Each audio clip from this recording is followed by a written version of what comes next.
Hello everyone, this is Defense Politics Asia and an operational report on the Russian operations in Ukraine.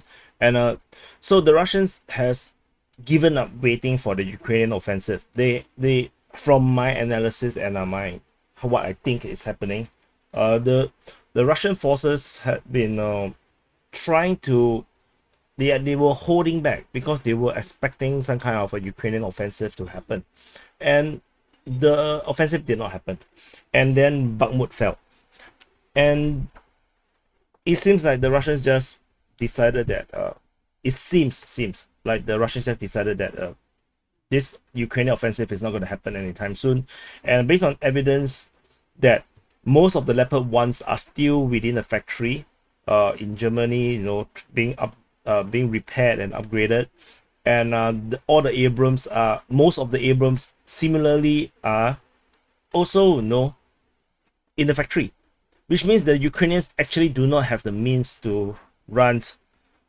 any massive offensive operations. The Russians seems to just start their own, and there is a few vector that they are focusing on. So the biggest one, as per also what the Russian Defense Ministry is saying, is in the north of Donetsk city. In the north of Donetsk city, the Russian forces is trying to capture wrong color. Capture Avdiivka. This major this city, this smaller city, which is held by the Ukrainians, north of Donetsk city, is actually the place where the Ukrainian forces launched a lot of artillery and rocket strikes into Donetsk, and they have been shelling the city on military targets for the entire year or so already since the war started, and it really pisses the people living there a lot, and it made them really unhappy with the Russian military for not taking Avdiivka.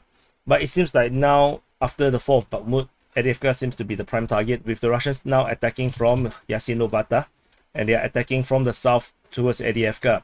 And there's another push from Kayamka, moving south from the village of Kayamka. There are some certain times there is a push towards Zheveny, and they are also pushing at Povomaysky and between Povomaysky and Novelsky. This is mainly the push at Avdiivka, and it's important to note that there is already some kind of a pincer that's already developing, with the Ukrainians only have this road to contend with. This is the only road. This is the only road. This road here is the only road that the Ukrainians can use to resupply. Everything else is just dirt roads. So it is extremely vulnerable. Avdiivka is extremely vulnerable to getting cut off, and which is why the Ukrainians actually are doing their own counter-offensive. They are pushing back and trying to cut off this northern flank, this northern pincer, because with this northern pincer is basically putting a sword at the neck of Avdiivka. So this is getting very bad, and the Russians are also pushing in this part.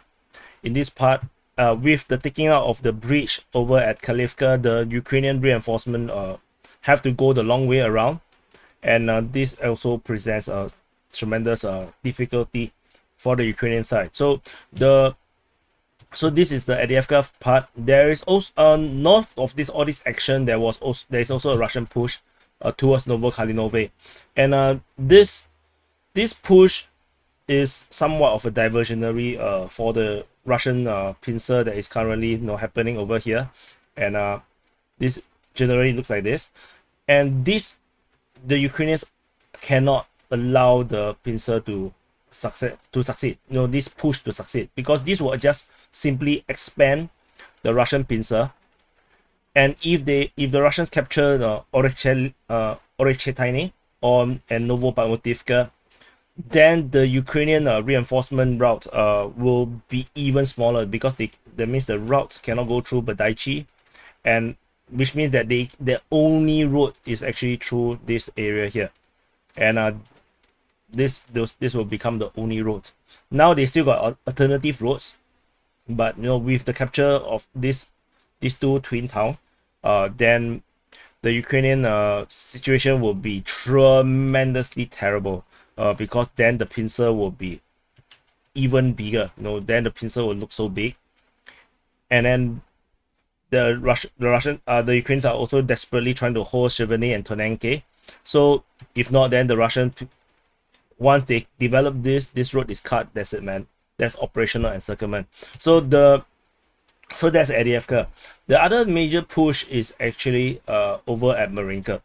Over at Marinka, this is just one town. You can see this is not this almost as big as no, maybe half the size of Avdiivka, and the Russians have been attacking this town here for like forever. But now there's something changed. The Chechen forces is now being deployed here, and they are now doing a north and south advance. And according to the Ukrainian Defense Ministry's report, the Ukrainians are reporting a huge escalation in terms of the operations at Marinka, and it looks like the Russians are likely to capture Marinka by the month's end, by the end of June. So with this fall, if the Russians manage to capture this area here, then yeah, it doesn't really change much.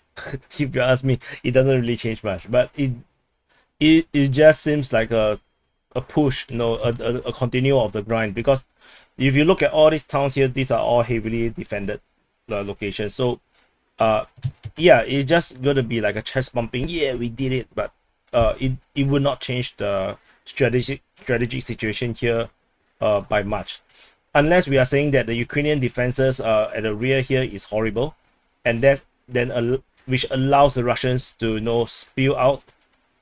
Then that's a different story altogether. But tentatively, I cannot tell if that's the case, and I think it's unlikely to be the case. So the other push from the Russians is actually the big one. One of the bigger ones is in the Kupiansk front. So the Russians are pushing south from Masytivka, and they have already, according to Surya maps, straightened the line along this entire front line here. There is a river here. There's a river. This is the Oskil River. So the Russians have already straightened the line here, and they are likely to push south and capture the entire forest line. If they capture the entire forest line, then they will be at the doorsteps of Kupiansk, and they will be able to launch an offensive. Maybe they can also continue to go through the forest line and basically cut off these roads away from the Ukrainian. Then if this happens, the entire Ukrainian front line within the Kupiansk front will be threatened, because the Ukrainians currently hold this entire front line here. There is not a lot of crossings over this region here. There's one over here. There's I will believe there's another one here. Yeah. So okay. So there's another one. There's another one. Let's say let's use this circle. Circle is easier to draw. There's another one here. I think there's another one here. So I'm not sure, Pristine, is there any crossing over there? No, there's no crossing over there. So these are the only few crossings. And if the Russians are able to push this way, cut off this road, and maybe just Podoli, just threaten this area here, the entire region here will be pointless, because this area here is pretty no man's land. It's just farmlands and not very traversable. So the important is actually this major road that the Russians want to cut, and then this entire front line will be jeopardized. This entire front line will be heavily jeopardized. Then the Ukrainians would probably have to do a withdrawal from this area to something more defendable, with a crossing over here, and then they can actually defend at least whatever they have currently. If not anything in the north, then they will make it really hard to reinforce. They have to go through here, or they go through all the way up from the south, which is just a long way. So Kupiansk cannot fall for the Ukrainians, and the Russians are definitely looking to slowly trying to make that happen. And there are some skirmishes over at the Novosibirsk region. I do not think is anything significant. The Russians are simply holding the line. The Ukrainians are trying to attack, trying to push the Russians back so that they can capture Kuzemivka. This battle here has been going on for a long time, so this is unlikely to go anywhere. And the other Russian push, major ones, is actually over at Sperne. There is this new offensive that is pushing Sperne. They are trying to capture this, probably to straighten the line. And tentatively, it seems to have some success. We are probably going to see the fall of Sperne probably by the end of the month, I guess, if the Ukrainians are going to put up a very dogged defense in that region. Over at the Crimea, for those that are curious, the Russians are not pushing very hard now. Previously, they have this salient here. Probably just a few days ago, they seems to manage to have this some kind of salient. The Ukrainians have launched a counteroffensive in this area here. So the Russians are still taking a very relaxed stance in the Crimea region. They are basically depending on artillery and airstrikes on the Ukrainian positions and forces. So anyway, this is I believe this is all. For those wondering about Bakhmut, there is claims of Russian attack towards Ivaniski, but I don't think it's anything significant. There's nothing happening over the Bakhmut front in general. So this is the operational report for the Russians' operations within Ukraine, and let me know what you think, and do press the like button, subscribe if you have watched a lot of DPA's video but you're still not subscribed. You have to subscribe in order to support the channel, because if you don't, new viewers cannot discover DPA, because that's just how the algorithm works. So you have to subscribe so that DPA can be promoted to new viewers. Thank you for watching, and I will see you in the next update.